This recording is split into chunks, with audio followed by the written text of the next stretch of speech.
अभी पूरे देश में 30 मई से 30 जून तक एक प्रोग्राम चल रहा है।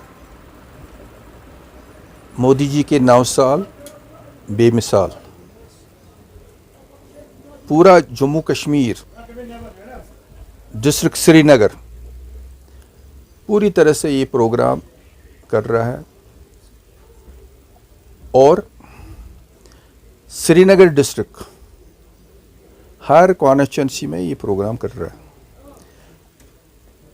संपर्क से समर्थन से हमने स्टार्ट किया है ये प्रोग्राम, जो कि हम पूरे यहाँ हर कॉन्स्टिट्यूंसी में, हर ब्लॉक, हर वार्ड में हम गए, हमारे कार्यकर्ता गए, हमारे जितने भी हमारे सीनियर या दूसरे कार्यकर्ता हैं सब जगहों पर गए और मोदी जी के जो कि 9 साल रहे हैं इनके बारे में हमने उनको बताया। अगर आप थोड़ा नज़र मारेंगे इन 9 सालों में हमने क्या किया, 12 लाख प्रोजेक्ट्स जो है ये आज तक कभी नहीं हुए हैं। 12 लाख प्रोजेक्ट्स इन 9 सालों में मोदी जी की हुकूमत में पूरे हुए। इसमें अगर हम देखेंगे कि जम्मू कश्मीर में क्या क्या हुआ, जम्मू कश्मीर में अगर आप देखेंगे कि एम्स बन गए, मेडिकल कॉलेजेस बन गए, रोड कनेक्टिविटी हो गई, आपके यहाँ पर जो कि रेलवे ब्रिज, दुनिया का सबसे हाईएस्ट रेलवे ब्रिज बन गया, टनलें बन गई और जो कि रोड कनेक्टिविटी जो है वो बन गई। अगर आप लेह की तरफ जाएंगे, एक टनल जो कि कंप्लीट होने जा रही है वो बन गई।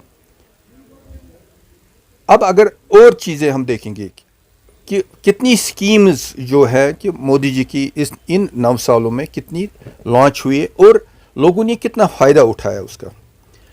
आप देख लीजिए, जनधन योजना से स्टार्ट अगर आप करेंगे तो बहुत सारे स्कीम्स जो है कि हाउसिंग स्कीम हो या गोल्डन कार्ड हो या उज्ज्वला योजना है या अटल बीमा योजना है या और भी बहुत सारे जो योजनाएं हैं, किसान का है, ई श्रम कार्ड है, तो इसका भी लोगों ने भरपूर फ़ायदा उठाया है, ख़ासकर कश्मीर के लोगों ने।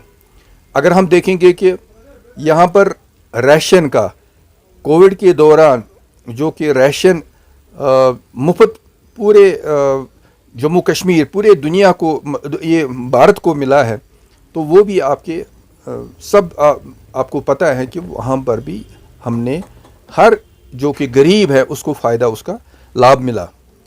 अब अगर हम देखेंगे कि कोविड के दौरान जो कि भारतीय जनता पार्टी का वर्कर जो कि सड़क पर आ गया उस वक़्त लोगों की मदद के लिए, उस वक़्त भी भारतीय जनता पार्टी का ही वर्कर जो है वो लोगों के पास गया, लोगों को राशन बांटे, लोगों को वैक्सीन करवाया।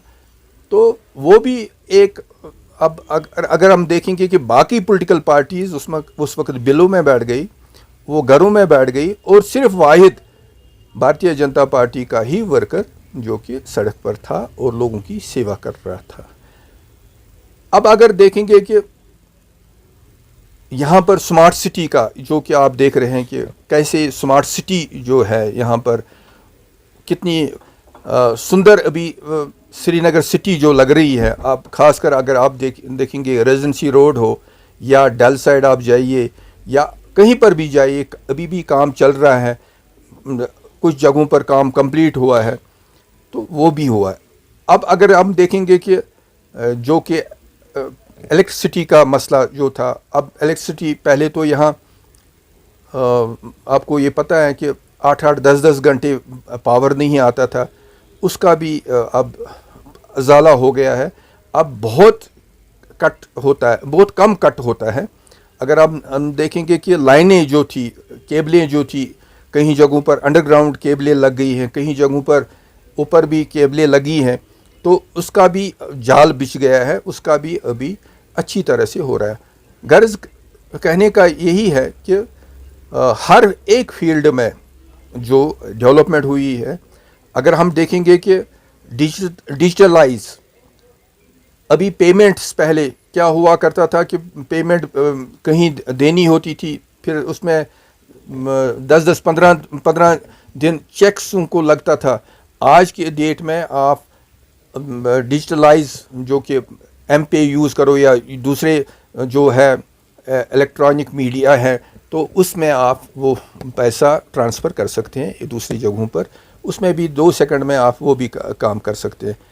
गर्ज यही है कि मोदी जी की जो कि विज़न है वो बहुत ही सराहनीय है, और जो उन्होंने काम किए वो सराहनीय है। और आइंदा जो कि आइंदा 1 साल है, उसके बाद इलेक्शन है, मुझे लगता है कि मोदी जी अभी दूसरा इलेक्शन में भी हमारे प्राइम मिनिस्टर रहेंगे, और जो बच्चे कुचे काम होंगे वो भी उसमें पूरे होंगे। अभी हमें जो बोला गया है कि अभी स्टेटमेंट भी आया है कि आप जी अपने लोगों को बताएं कि वो इलेक्शन मोड में अपने आप को डालें। तो इसका मतलब है कि इलेक्शन भी अभी होने वाला है, कि उस इलेक्शन कमीशन को ये डिसाइड करना है, वो करेंगे इलेक्शन।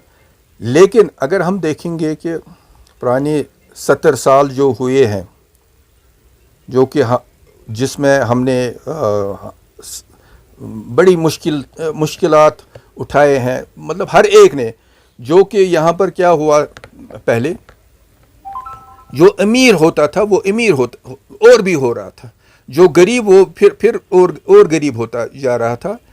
वो एक गैप ख़त्म हो गई है। आज के डेट में वो मसला नहीं है।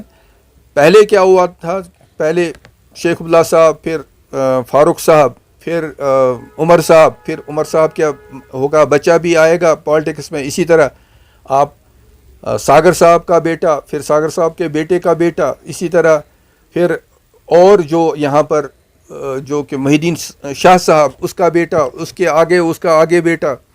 तो ये बेटों की राज जो है वो अब ख़त्म होने वाली है, वो अब नहीं चलेगा। अब क्योंकि पहले क्या हुआ करता था, पहले एक दस्तूर बना था कि अगर फारूक साहब हैं, फारूक साहब के बेटे को ही चीफ मिनिस्टर बनना है, चाहे वो ऊपर से आए चाहे कहीं से भी आए, तो उसी को बनना था।